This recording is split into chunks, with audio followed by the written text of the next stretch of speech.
फुलात रूपांतर होत नाही, फुलाला निरोप मिळत नाही तोपर्यंत फळात रूपांतर होत नाही, आणि फळ परिपक्व झाल्याशिवाय ते समाजाचं कामी येऊ शकत नाही. त्याच्यामुळे निश्चित तुमचं ही पहिली पायरी आहे. याच्यातनं आता तुम्हाला म्हणजे आजपर्यंत collection of knowledge is education, आजपर्यंत तुम्ही सगळ्यांनी ज्ञान ग्रहित केलं, पण आता application of knowledge is education म्हणजे तुम्हाला आता त्या ज्ञानाचा वापर करायचा आहे आणि आपलं भवितव्य घडवायचं आहे. आजपर्यंत जे मिळवलं त्याचा कसा वापर करता येईल आणि आपल्याला पुढे जाता येईल यासाठी आजचा हा निरोप समारंभ आहे. या निरोप समारंभाला सर्वप्रथम 10वीच्या विद्यार्थ्यांना शुभेच्छा देतो. व्यासपीठावर उपस्थित असलेले मान्यवर, माझे मार्गदर्शक, जे आताच ज्यांनी नगरपालिकेची मोठी निवडणूक लढली, अपयश जरी आलं असलं पण काकांनी तुम्हाला संदेश फार मोठा दिलेला आहे की तुम्ही राजकारणात येऊ नका जोपर्यंत तुम्ही सक्षम होत नाही.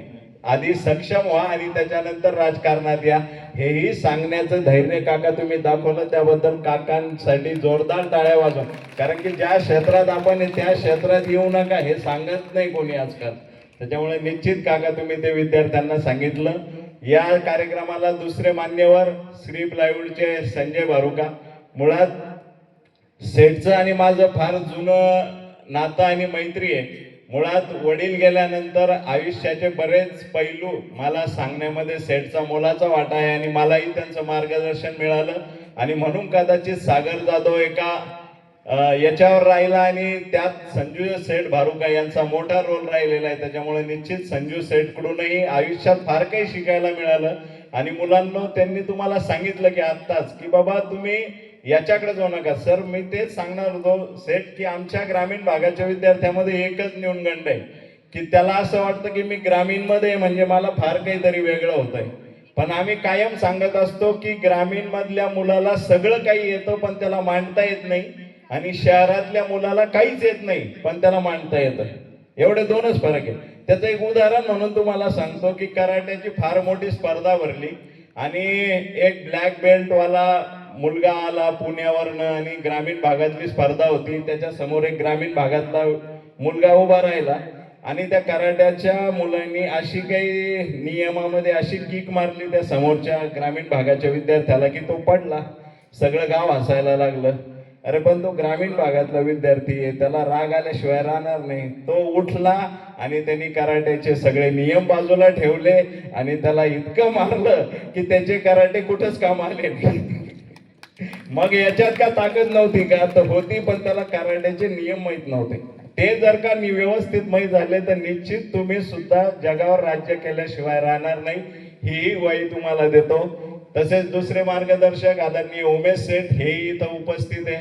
म्हणजे हा माणूस एक आहे पण हा 10 लोकांचं काम करू शकतो. मी त्या माणसाकडे बघून शिकतो की सला आपलं वय कमी का या माणसाचं वय कमी. एवढं मोठं काम हे उमेश सेठच्या हातून होत असतं.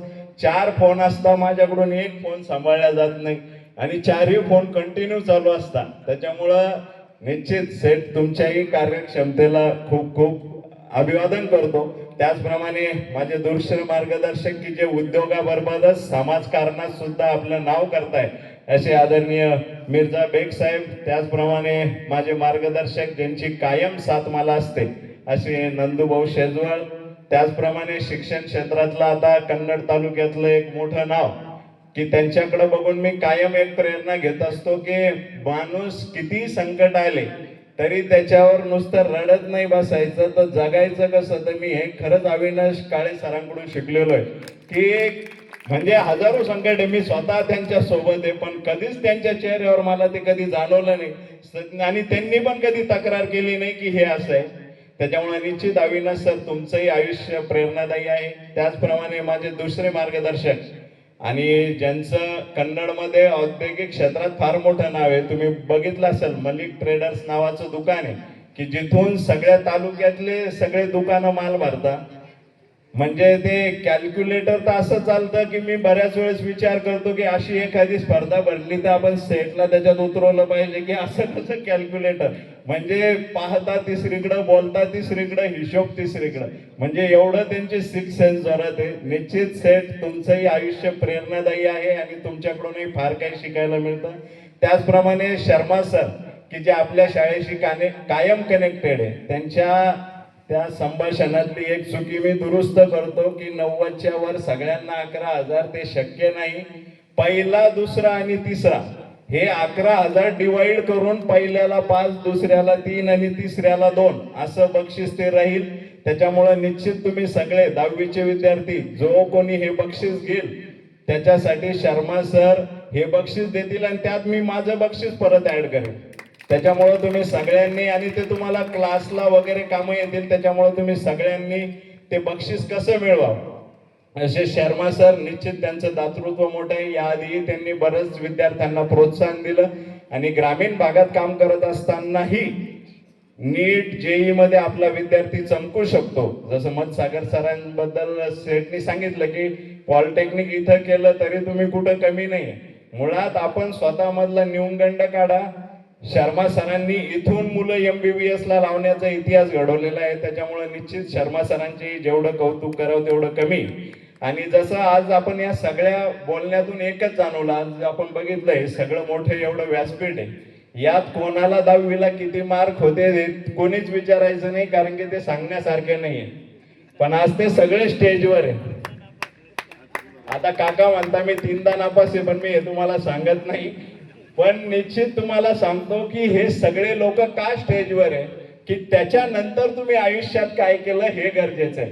त्याचं एक साधं उदाहरण मी कायम सांगत असतो की अमिताभ बच्चन सारखं अभिनय सचिन तेंडुलकर करू शकत नाही, सचिन तेंडुलकर सारखं क्रिकेट लता मंगेशकर खेळू शकत नाही, लता मंगेशकर सारखं गाणं प्रभुदेवा म्हणू शकत नाही, आणि प्रभुदेवा सारखा डान्स तुमचे दाभाडे सर किंवा मी करू शकत नाही.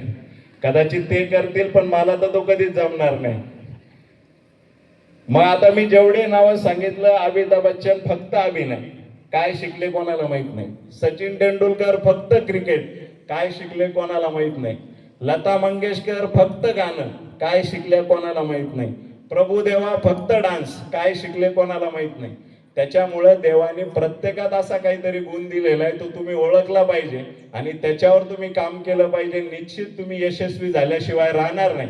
मी कायम सांगतो सर की आमच्याकडे झालं काय सेट आता की पालकाची पण भूमिका बदलली म्हणून मुलगा कुठं तरी, पण तुम्ही लक्षात घेतलं पाहिजे की आपलं भवितव्य आपल्या हातात आहे.